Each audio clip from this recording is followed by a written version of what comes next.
బూతుపిత అబద్ధాల మోత డాటా లేకనే సీఎం డర్టీ డైవర్షన్ రేవంత్ నేను కేటీఆర్ ఇద్దరం పోటీ పడతాం శనేశ్వరుడిలాగా ఈ రాష్ట్రానికి పట్టినని పీడను తొలగించడానికి నిన్ను దించడానికి పోటీ పడతాం పదవుల కోసం పోటీ పడం రాష్ట్ర ప్రజలకు న్యాయం చేయడం కోసం మేలు జరగడం కోసం ప్రజలకు నువ్వు ఇచ్చిన 6 గ్యారెంటీలు అమలు చేయించేదాకా పోటీ పడతాం నీ ముక్కు పిండి మహాలక్ష్మి కింద మా మహిళలకు 2500 ఇచ్చేదాకా నీ వెంటబడతాం రైతు రుణమాఫీ పూర్తయ్యేదాకా వెంటబడతాం రైతులకు 15000 రైతు బంధు డబ్బులు పడేదాకా పోటీ పడి వెంటబడతాం ఇక్కడ నమస్తే తెలంగాణ పేపర్ కింద చిన్న లాజిక్ ఎందుకు మర్చిపోతాను 15000 ఇస్తానన్నది రైతు బంధు కాదయ్యా రైతు భరోసా రైతు బంధు అంటే మళ్ళీ గదే 5000 రూపాయలు సంవత్సరానికి ఏడాదికి 10000 దయచేసి మీరు ఇది ఒకసారి గమనించుర్రి రైతు బంధు కాదది రైతు భరోసా ఇప్పుడు ఏమంటాడు హరీష్ రావు గారు అంటే పదవుల కోసం చిల్లర కొట్లాడబెట్టుకునే మనుషులం కాదు మేము కేటీఆర్ కావచ్చు హరీష్ రావు కావచ్చు నీ పీడ ఈ రాష్ట్రానికి ఎట్లయితే ఒక దరిద్రాన్ని తీసుకొచ్చి పెట్టుకున్నామో ఆ పీడను విరగొట్టడానికి నేను కేటీఆర్ పోటీ పడిని భరతం అంటున్నాడు ఇదే రాష్ట్ర సర్కార్ భరతం పట్టడంలో హరీష్ రావు కేటీఆర్ ఇద్దరు పోటీ పడి పని చేస్తాం ముక్కు విండి నీ 2500 రూపాయలు ప్రజలకు ఇస్తావా చస్తావా అని చెప్తాం అదేవిధంగా 7500 రూపాయల రైతు భరోసా ఇస్తావా సస్తావా అని నీ మీద కొట్లాడతాం మహాలక్ష్మి పథకం కింద తులం బంగారం 1,25,000 రూపాయలు ఇస్తావా సస్తావా అని నీ భరతమని ఇక్కడ హరీష్ రావు మాట్లాడుతున్నట్టు కూడా ఇక్కడ పేపర్లో రాసుకొచ్చే ప్రయత్నం చేసిండ్రు రేవంత్ రెడ్డి బొంకుల్ని చీల్చి చెండాడిన హరీష్ రావు డాక్యుమెంట్లు ఆధారాలతో సీఎంకు స్ట్రాంగ్ కౌంటర్ కాంగ్రెస్ ముసుగులో ఉన్న బీజేపీ మనిషి రేవంత్ రెడ్డి అది అర్థమైపోతుంది కదా కాంగ్రెస్ ముసుగులో ఉండే ఆట ఆడుతాడు అందుకే ఏమంటలేరు ఆ బీజేపీ వాళ్ళు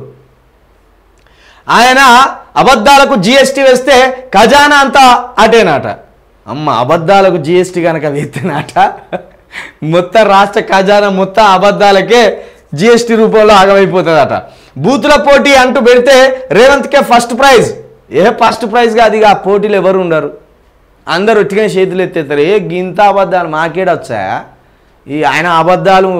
ఏందో ఓ డిక్షనరీ రాసుకొని వచ్చినట్టు అబద్ధాలకు లేకపోతే అబద్ధాలకు అన్నిటికి కలిసి డిక్షనరీ ఉన్నట్టు ఆ రూపం కనబడుతుంది మా వల్ల కాదు ఆయనతో పోటీ పడని మధ్యలోనే మిడిల్ డ్రాప్ అవుతారు కృష్ణనీళ్లపై అసెంబ్లీలో సీఎం దుర్మార్గం ప్రచారం రాయలసీమ లిఫ్ట్ పై కొట్లాడి స్టే తెచ్చిందే బీఆర్ఎస్ నిన్న రాయలసీమ అర్ధరాత్రి ఈ సీమ లిఫ్ట్ పనులు ఆపేసినట్టు తెలంగాణ పేపర్లో ఒక వార్త వచ్చింది దాని మీద 15-20 రోజుల క్రితం కూడా కోర్టులో కొట్లాడి స్టే తెప్పించింది కూడా బీఆర్ఎస్ఏ అని ఇక్కడ హరీష్ రావు చెప్తున్నాడు చంద్రబాబు ఇంట్లో చేపల పులుసు తిన్న ఉత్తమ్ ఇక వాళ్ళకి ఎట్లున్నది అంటే జగన్ను పిలిచి పంచభక్ష పరమాన్నాలు పెట్టిండ్రు కదా ఈ బీఆర్ఎస్ పార్టీ వాళ్ళు మేము వాళ్ళ ఇంటికి పోయి పంచభక్ష పరమాన్నాలు తినొస్తాం అని వాళ్ళు ఒక టూర్ వేసుకున్నారు కృష్ణనీళ్ళు పోతుంటే చేతులు కట్టుకున్నాడు చేతులు కట్టుకోకపోతే ఇక కత్తులు పట్టుకొని ఫైటింగ్ చేసి అంటున్నది వాళ్ళకు మన నీళ్లు కొట్టేసిన ఆదిత్యనాథ్ సీఎం సలహాదారుగా మన నీళ్ళ దొంగతనం చేసినోని పెట్టుకున్నారట 1,50,000 కోట్ల అప్పుతో నువ్వు కట్టిన ప్రాజెక్ట్ ఏంది ఏది ఏడాదిలో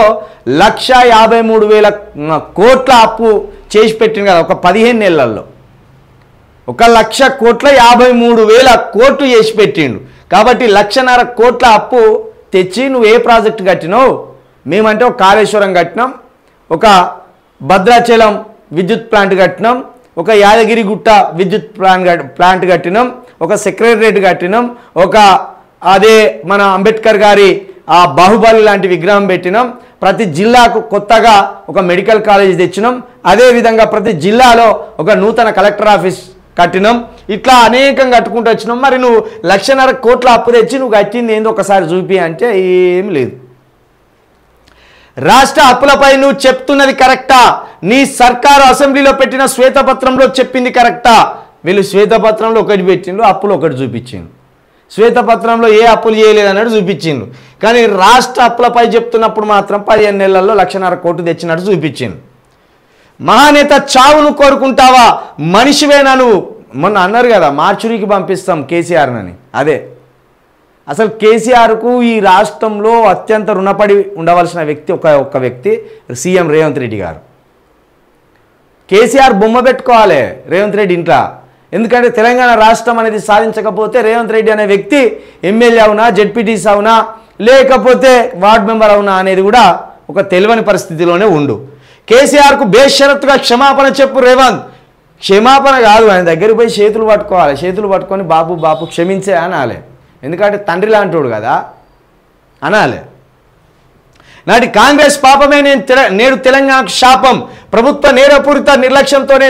సంక్షోభం. సీఎంపై నిప్పులు చెరిగిన మాజీ మంత్రి హరీష్ రావు. ఎస్, మొత్తానికైతే నిన్నటి నుండి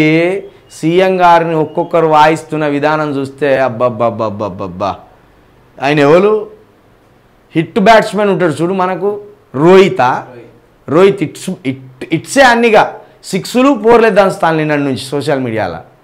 సీఎం రేవంత్ రెడ్డి గారిని ఒకడు 6 కొడితే ఒకడు 4, ఒకడు 4 కొడితే ఒకడు 6, అట్లా దంచి పెడతాను నిన్న నుంచి వెళ్ళి రేవంత్ రెడ్డి గారిని. ఉచితార్థంగా మొన్న అసెంబ్లీలో ఇష్టానుసారంగా మాట్లాడి దొరికిపోతుంది ముఖ్యమంత్రి గారు.